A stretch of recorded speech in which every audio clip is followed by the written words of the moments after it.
অদ্ভুত ধৰণৰ কথা এইটো সম্পূৰ্ণ ট্ৰাইবেলৰ এগেইনষ্ট এইটো এগেইনষ্ট অফ দি ট্ৰাইবেল পিপল গতিকে এইটো আমি কেতিয়াও একচেপ্ট নকৰোঁ এইটো গ্ৰহণ কৰিব নোৱাৰোঁ এইটো উইড্ৰ কৰিব লাগিব আৰু উইড্ৰ নকৰিলে ইয়াৰ এগেইনষ্টত মুভমেণ্ট হ'ব ইয়াৰ এগেইনষ্টত ডেম'ক্ৰেটিক মাছ মুভমেণ্ট হ'ব আৰু ইয়াৰ কাৰণে চৰকাৰ প্ৰস্তুত থাকক আৰু অহা কাইলৈ সমগ্ৰ অসমতে এই অধিসূচনাখন আমি দাহ কৰিম আৰু চৰকাৰে যদি এইটো উঠাই নলয় নটিফিকেশ্যন যদি উইড্ৰ নকৰে তেতিয়াহ'লে আমি গুৱাহাটী উচ্চ ন্যায়ালয়ত যোৱাৰ কাৰণে আমি সিদ্ধান্ত অসমৰ জনজাতি ৰাইজৰ যি প্ৰতিবাদ আৰু জনজাতি সংগঠনসমূহৰ সমন্বয়ৰক্ষী সমিতি অসমৰ প্ৰতিবাদকো নেওচি অৱশেষত অসম চৰকাৰৰ ৰাজহ আৰু দুৰ্যোগ ব্যৱস্থাপনা বিভাগে যোৱা 18 তাৰিখে তিৰাপ ট্ৰাইবেল বেল্টৰ ক্ষুদ্ৰ ক্ষুদ্ৰ জনজাতি গোষ্ঠীক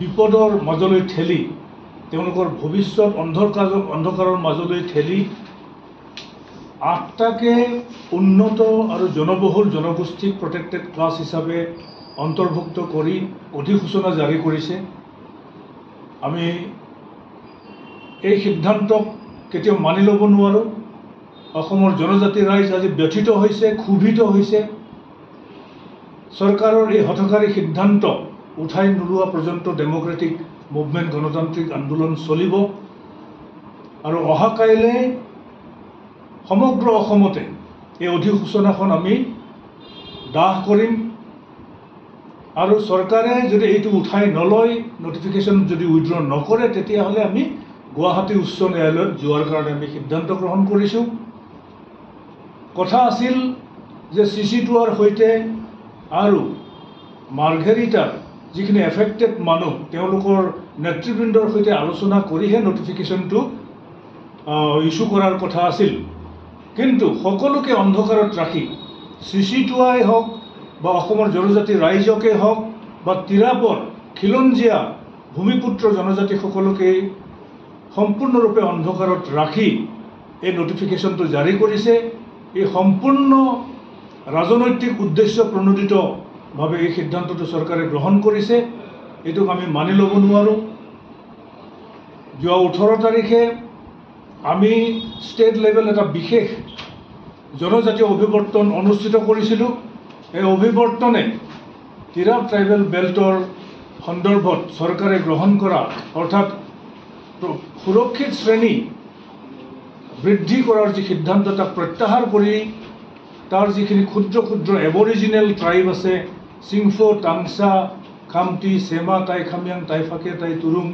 সকলক তেওঁলোকৰ ভূমি সুৰক্ষা দিবৰ কাৰণে বা ট্ৰাইবেল বেল্ট ব্লকটো তিৰাপ বেল্টটো অক্ষত অৱস্থাত ৰাখিবৰ কাৰণে আমি প্ৰস্তাৱ গ্ৰহণ কৰি চৰকাৰক দিয়া কথা আছিল আৰু চৰকাৰে মুখ্যমন্ত্ৰী পৰ্যায়ত এটা CC2R সৈতে আলোচনা কৰিম বুলি কৈছিল কিন্তু এই আলোচনা অনুষ্ঠিত নকৰাকৈ আমাক সম্পূৰ্ণৰূপে ডাৰ্কত ৰাখি অন্ধকাৰত ৰাখি চৰকাৰে যি সিদ্ধান্ত গ্ৰহণ কৰি এই নটিফিকেশ্যন জাৰি কৰিছে এই নটিফিকেশ্যনটো CC2R বা অসমৰ জনজাতি ৰাইজে কেতিয়াও আমি মানি নলওঁ এইটো গ্ৰহণযোগ্য নহয় এইটো অত্যন্ত দুৰ্ভাগ্যজনক কথা যে চৰকাৰে ট্ৰাইবেলৰ কথাটো চিন্তা কৰা নাই অসমৰ ভূমিপুত্ৰ ট্ৰাইবেলৰ সকলৰ মানে বিৰুদ্ধেহে কামবিলাক কৰা পৰিলক্ষিত হৈছে প্ৰতিটো ষ্টেপে যেন আমাৰ এগেইনষ্টত গৈছে তেনেকুৱা এটা অনুমান হৈছে প্ৰায় প্ৰতিটো পদক্ষেপ ইতিমধ্যে শদিয়া মুৰকং চেলেক চিচিটঙানী এণ্টায়াৰ বিটিআৰত আহোম মৰাণ মটকৰ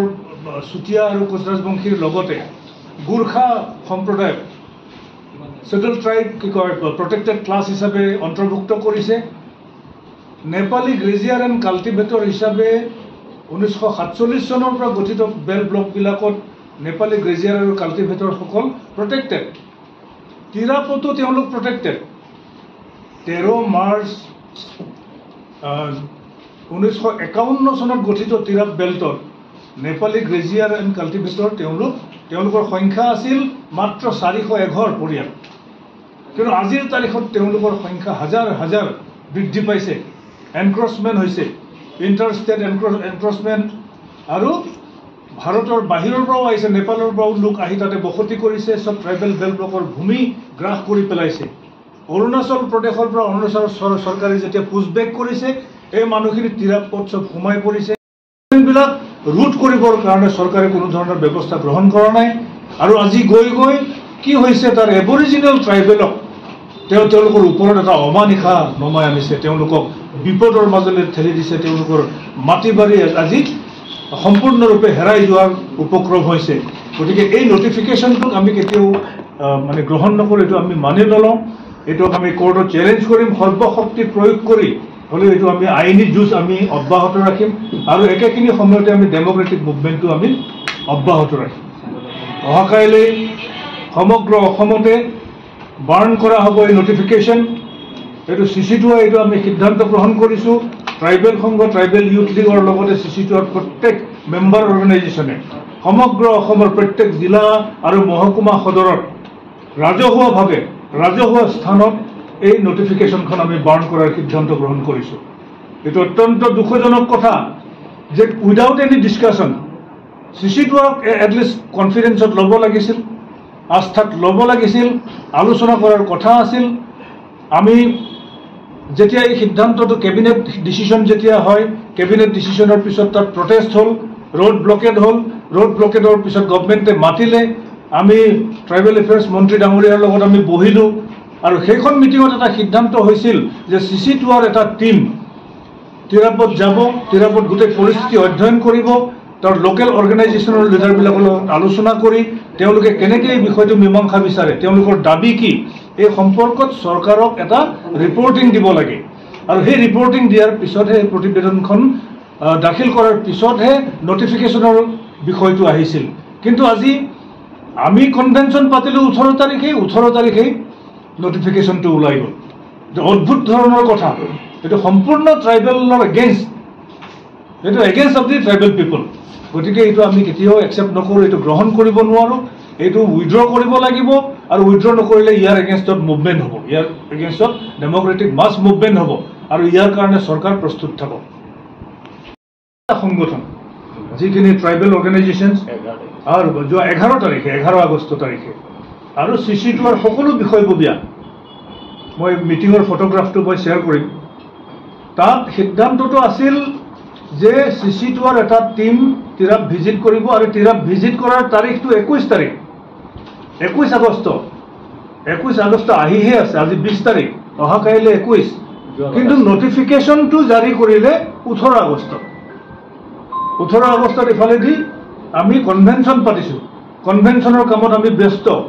গোটেই সমল ব্যক্তি মাতি গোটেই অসমৰ জনজাতি ৰাইজক তাত একত্ৰিত কৰি আমাৰ মন্তব্যখিনি আমি তাত প্ৰকাশ কৰিছোঁ। আমাৰ যিখিনি ৰিকমেণ্ডেশ্যন আমি প্ৰিপেয়াৰ কৰিছোঁ, এই ৰিকমেণ্ডেশ্যনখিনি আমি চৰকাৰক ছাবমিট কৰাৰ কথা, কিন্তু আজিলৈকে নেমাতিলে। আৰু সেই একেদিনাখনতে 18 আগষ্টতেই কি কৰিলে, ৰেভিনিউ এণ্ড ডিজাষ্টাৰ মেনেজমেণ্ট ডিপাৰ্টমেণ্টে এই নটিফিকেশ্যনটো ইছ্যু কৰি দিলে। কোঅৰ্ডিনেশ্যনৰ কি অৱস্থা আমি সেইটো নাজানো। আমাৰ কথাটো হ'ল এটলিষ্ট CC2ক এই নটিফিকেশ্যনটো ইছ্যু কৰাৰ আগতে একবাৰ হ'লেও ডিছকাশ্যনত মাতিব লাগিছিল, আমাৰ কথাখিনি শুনিব লাগিছিল। আমি চৰকাৰী বিৰোধী নহয়, চৰকাৰৰ বিৰুদ্ধে আমি যোৱা নাই। আমাৰ প্ৰাপ্যখিনি, আমাৰ যিখিনি সাংবিধানিক অধিকাৰ, আমাৰ সাংবিধানিক প্ৰাপ্যখিনিহে আমি সুৰক্ষিত হোৱাটো বিচাৰিছোঁ। সদায় যদি ট্ৰাইবেল বেল্ট ব্লকত প্ৰটেক্টেড ক্লাছটো বৃদ্ধি কৰি গৈ থাকে, ইয়াৰ অৰ্থটো কি থাকিব? এইটো ট্ৰাইবেলৰ প্ৰটেকশ্যনৰ কাৰণে, ট্ৰাইবেলৰ লেণ্ড প্ৰটেকশ্যন আৰু ইয়াৰ যিখিনি পিছপৰা শ্ৰেণী, যিবিলাক লোকে নিজৰ উন্নয়নৰ প্ৰতি নিজে লক্ষ্য ৰাখিব নোৱাৰে, চকু দিব নোৱাৰে, তেনেকুৱা জনগোষ্ঠী, প্ৰিমিটিভ প্ৰিমিটিভ কমিউনিটিবিলাক, প্ৰিমিটিভ ষ্টেজত যিবিলাকৰ ইণ্ডিকেশ্যন অফ প্ৰিমিটিভ ট্ৰেইটছ আছে, যিবিলাক অৰ্থনৈতিকভাৱে, সামাজিকভাৱে, শৈক্ষিকভাৱে পিছপৰা, তেনেবোৰ জনগোষ্ঠীক তাতে প্ৰটেক্টেড ক্লাছ কৰিবৰ কাৰণে চেপ্টাৰ 10ত প্ৰভিজনটো আছে। আৰু এই চেপ্টাৰ 10টো বনাইছে, চেপ্টাৰ 10টো ইনেক্ট কৰিছে Assam land and revenue regulation act 1886 to protect the land for tribal and other backward classes of পিপল।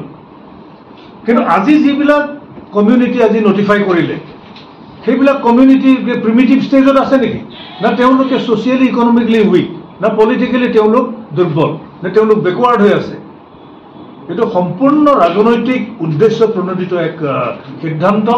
আৰু এটলিষ্ট আমি মানি ল'লো হয়, আমি আমাৰ যুক্তিখিনি আমি দৰ্শালোঁ হয় গভৰ্ণমেণ্টৰ সন্মুখত, সেই সুযোগটো এটলিষ্ট আমাক দিব লাগিছিল। সেই সুযোগটো দিয়া নাই। এইটো অত্যন্ত মানে আমাক চৰম অপমান কৰিছে চৰকাৰে। এইটো সাংঘাতিক মানে অপমানজনক কথা।